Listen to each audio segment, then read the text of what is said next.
भागवत धर्माचे निगुणे, एक उद्धरती श्रवणे, एक तरती पठणे, एक निस्तरती ध्याने, संसार पाशाण. पूजनीय स्वामी कृष्णानंद लिखित शुक उवाच श्री एकनाथी भागवत भावार्थ कथा या ग्रंथातील आज ऐकूया पुष्प 10 कर्माचे भेद, गुरु शिष्य लक्षणे याचा भाग 4. शुकाचार्य म्हणाले, परीक्षिता, श्रीकृष्ण सांगत असलेले हे गुरु शिष्य गुणवर्णन ऐकताना उद्धव तल्लीन झाला. तो त्यात स्वतःला पारखून घेत होता. परीक्षिता, स्वतःला पारखणं हीच खरी साधना आहे. ह्यालाच आत्मनिवेदन म्हणतात. परमार्थात वरच्या स्तरावर जाण्यासाठी ही महत्त्वाची पायरी आहे. उद्धवानं ही पायरी पण ओलांडली होती. तरी पण जनहित डोळ्यासमोर ठेवून तो श्रीकृष्णाला बोलतं करीत होता. त्याच्या मनात आलं की ब्रह्मस्थित असलेल्या गुरूंच्या सहवासात शिष्य आत्मस्थितीपर्यंत येतो. त्याच्या मनातील अपपरभाव जाऊन आत्मभाव जागा होतो. त्या आत्मभावातून तो सोहमभाव या श्रेष्ठ अवस्थेत जातो. हे असं असताना लोक या मार्गाला का जात नाहीत?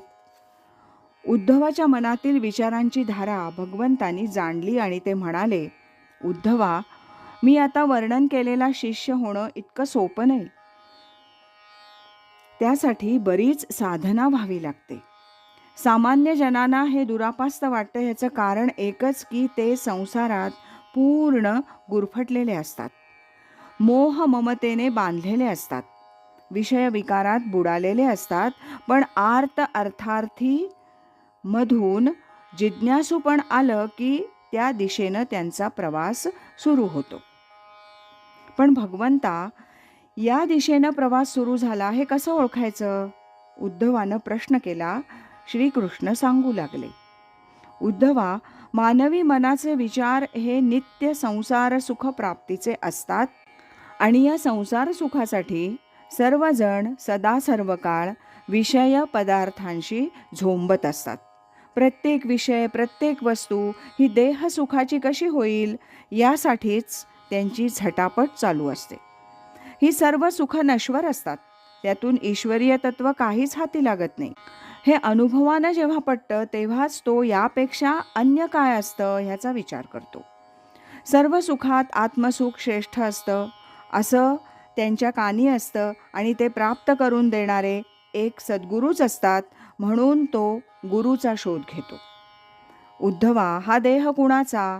ही शेतीवाडी कुणाची? घरदार मुलं माणसं कुणाची? असे प्रश्न पडले की तो जीव चिंतन करू लागला असं समजावं. यालाच आत्मचिंतन असं म्हणतात. या चिंतनातून मनाच्या ठिकाणी भौतिकाबाबत उदासीनता येते. उदासीनता म्हणजे नैराश्य नव्हे. त्याची विषयाची आसक्ती कमी होत जाते आणि अशा निरासक्तीच्या उंबरठ्यावर त्याची एखाद्या जाणत्या गुरूची भेट झाली की त्याला योग्य दिशा मिळते. गुरुबोध, गुरुचं भजन, गुरु हीच खरी साधना हे समजल्यावर त्याच्या इतर साधना आपोआप मागे पडतात. गुरुचरणी समर्पित भाव झाला की प्रपंचाचा गाव सुटू लागतो.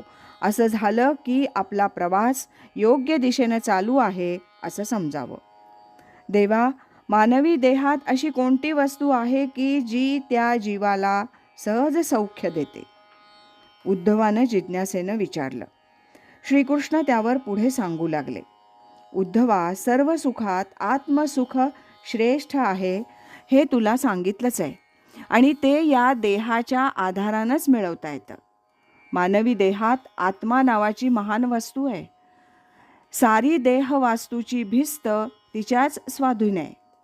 सर्व देह व्यापाराला प्रेरणा देणारी जी एक चैतन्य शक्ती आहे तिला आत्मा असं म्हणतात. ती स्वयंप्रकाशी शक्ती ज्ञानरूप असते. शरीरातील सर्व क्रियांचं तिला ज्ञान असतं, परंतु ती त्या क्रियांकडे केवळ साक्षीत्वानं पाहते. उद्धवा, देशेंद्रिय देहाच्या सर्व क्रिया मनाच्या संकल्पानुसार चालत असतात, म्हणून मनाला 11वं इंद्रिय असंही म्हणतात. परंतु मन ही एक शक्ती आहे. ती आत्म्याच्या प्रेरणेनेच कार्यान्वित होते. ती देहात सर्वत्र असते, म्हणून आत्म्याला देहात्मा म्हणतात. उद्धवा, लोखंडाचा गोळा अग्नीत टाकला की तो लालबुंद होतो, जणू त्या अग्नीचं रूप घेतलंय असं वाटतं. त्या लोखंडाचं कर्तृत्व काय असतं? अग्नीच्या संगानं ते लाल झालं इतकंच. अग्नी हा अग्निरूपानं स्वतंत्र आहे, तसा आत्मा हा स्वतंत्र असतो. उद्धवा, मानवी मन हे पराधीन असतं. देहाची इंद्रिय मनाच्या अधीन असतात. यांचं कार्य हे आत्म्याच्या चेतनेनं चालत असतं. पण आत्मा स्वतंत्र असतो. देह व्यापाराकडे तो केवळ साक्षीत्वानं पाहत असतो. पण देवा, आत्मा देहातच असल्यानं त्याला देहात्मा म्हणणं योग्य नाही का? उद्धवानं मध्येच विचारलं. श्रीकृष्णाला उद्धवाच्या प्रश्नाचं आश्चर्य वाटलं. उद्धव जाणता असूनही हा अज्ञानी प्रश्न विचारतोय.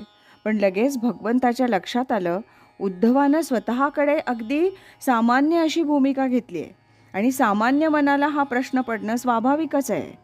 सामान्य जनांची शंका दूर करण्यासाठी श्रीकृष्ण म्हणाले, उद्धवा, आत्मा देहात असला तरी त्याला देह व्यापाराशी काही देणं घेणं नसतं. तो त्यापासून संपूर्ण अलिप्त असतो. वनात 2 वृक्ष जेव्हा एकमेकावर घासले जातात, तेव्हा तिथं अग्नी प्रकट होतो आणि तो त्या वृक्षांना जाळतो. म्हणजे अग्नी वृक्षात आहे असं म्हणता येईल का? तसंच जाळीत असताना त्यानं त्या काष्ठाचा आकार घेतला असं दिसतं. पण हे सर्व त्या अग्नीचं भासात्मक रूप आहे. त्याप्रमाणे आत्मा हा नित्य शुद्ध निराकार आहे. तो देह व्यापाराला मदत करतो, चेतना देतो, म्हणून तो देहासंगे राहतो. हे म्हणणं पण भासात्मक आहे. ह्यालाच देहबुद्धी म्हणतात. या देहबुद्धीची आत्मबुद्धी झाल्याशिवाय तो जीव आत्म्याचा विचार करू शकत नाही. केवळ शब्दज्ञानानं आत्मा कळत नाही, कारण तो शब्द गुणातीत असतो. उद्धवा, ही गुणमयी माया ज्या एकाच्या स्वाधीन आहे त्याला सर्वेश्वर म्हणतात. त्या सर्वेश्वराचं चैतन्य चराचरावर आहे. त्या चैतन्येश्वरालाच परमात्मा असं म्हणतात. त्या परमात्म्याचं अंशात्मक रूप म्हणजे आत्मा होय. आज इथेच थांबूया. यानंतरचा 5वा भाग आपण उद्या ऐकूया. नमो व्यासमूर्ते नमो शुकदेवा, दिला मुमुक्षुसी त्वा अक्षय ठेवा. कथा भावरूपे घडली या हाते, करी समर्पित गुरु चरणाते. हरि ओम तत्सत.